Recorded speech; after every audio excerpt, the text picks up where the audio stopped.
For clicking on this video. I'm Carol. This is Carol's Steel Action Plan.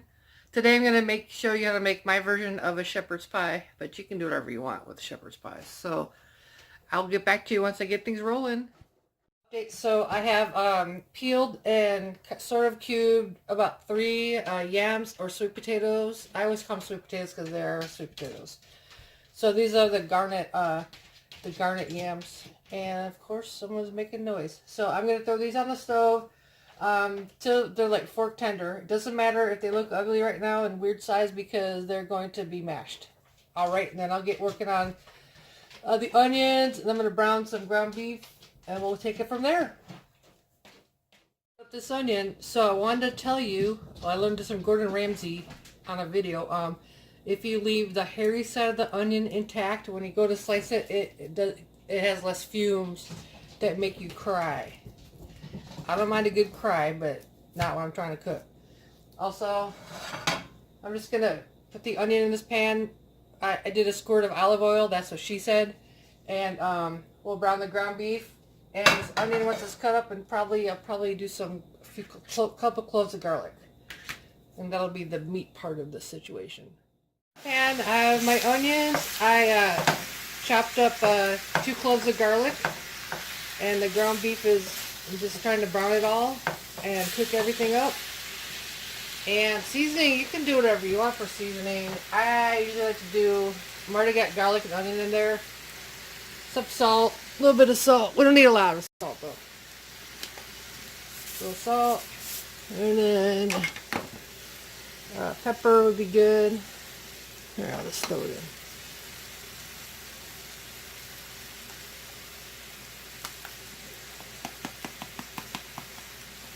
But not too much. You don't want to get all crazy. Sometimes I like to put in stuff like cumin, ground cumin. Oh, I don't have the strainer thing on it, but let's do this.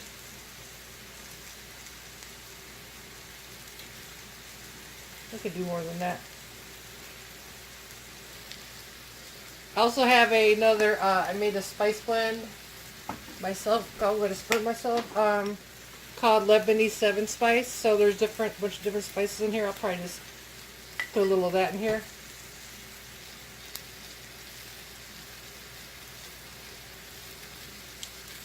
Sort of Middle Eastern flavorish sort of situation. But yeah, you can do whatever you want. That's the beauty of the shepherd's pie.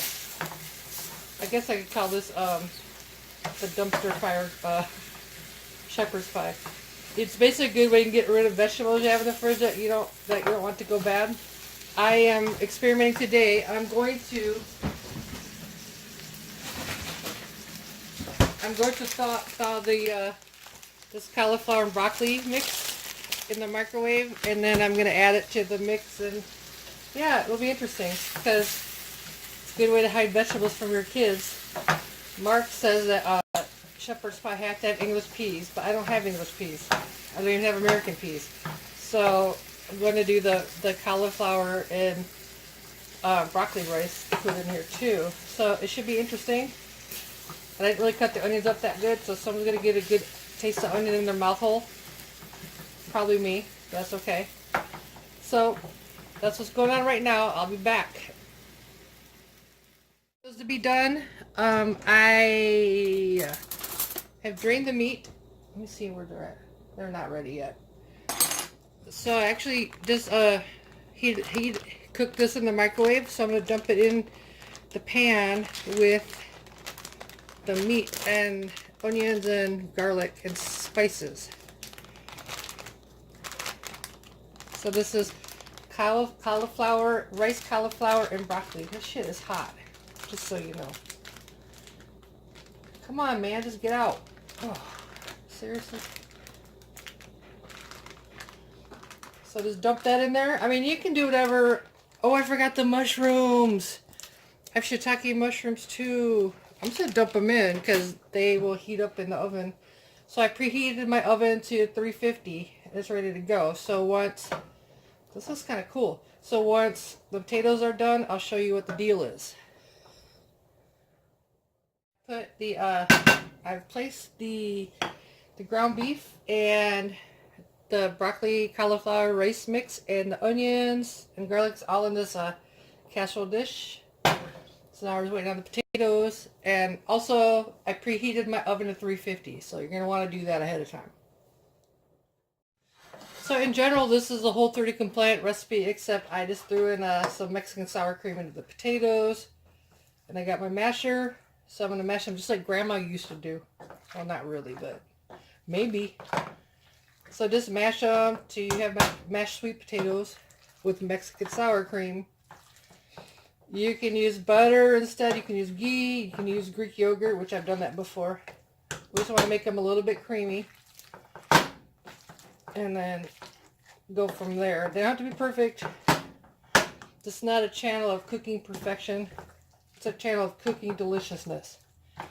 So just keep that in mind. I mean, it all looks the same in the stomach and comes out the same, just so you know. Alright, let me finish mashing this, and then we will, once it's all mashed to my liking, we're just going to spread the mashed sweet potatoes on top of the meat mix in here. It'll be awesome. This is a great great power food kind of, because there's lots of good nutrients in here and protein, and that's what you want.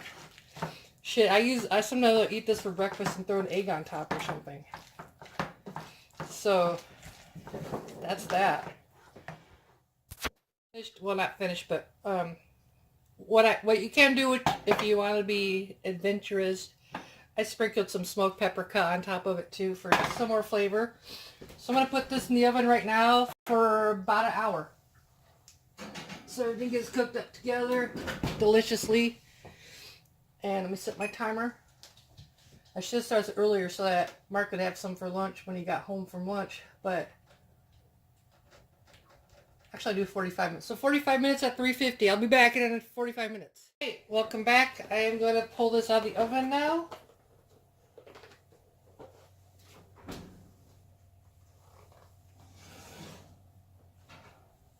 And you can hear it sizzling. This is what it looks like. Yeah, it's a good ratio of sweet potatoes to the meat mix. And I am going to let it sit for a minute, and then I'll dish up a serving for myself so I can try it out. Here's the finished product of the finished shepherd's pie.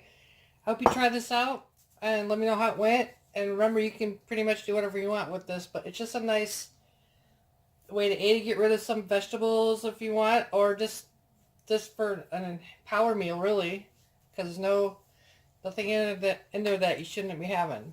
In fact, you should be having more vegetables. But I'm trying to like vegetables. It's very hard, though. Thanks again for watching. Please subscribe if you want to, and give me a thumbs up, and please let me know if you tried this recipe, and let me know what you did. Sometimes I make a breakfast one. I do breakfast sausage, and then I'll throw an egg in it and cook the egg inside of it, and then put hash browns on top. So maybe I'll do one of those sometimes, and I'll flip them up for you. Have a great day. Talk to you later.